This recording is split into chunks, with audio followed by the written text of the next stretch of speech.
చేసే తప్పులు ఒక్కసారిగా జరగవు. వాటి వెనక ఒక పెద్ద ప్రాసెస్ ఉంటుంది.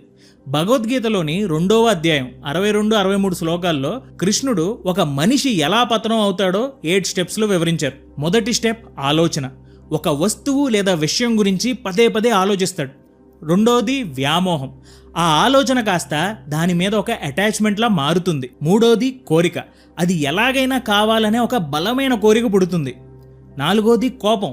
ఆ కోరిక తీరనప్పుడు లేదా దానికి ఏదైనా అడ్డంకి వచ్చినప్పుడు కోపం అనేది పెరిగిపోతుంది. ఐదోది భ్రమ. కోపం రాగానే మనిషికి ఏది మంచో ఏది చెడో తెలియని ఒక మాయలోకి వెళ్ళిపోతాడు. ఆరోది జ్ఞాపక శక్తి కోల్పోవడం. ఆ భ్రమలో తను ఎవరో, తన విలువలేంటో ఇవన్నీ కూడా మర్చిపోతాడు. ఏడోది తెలివితేటలు కోల్పోవడం. ఎప్పుడైతే గతాన్ని మర్చిపోతాడో అప్పుడు అతని నిర్ణయాలు తీసుకునే శక్తి, ఆ ఇంటెలెక్ట్ని కోల్పోతాడు. అండ్ చివరగా నాశనం.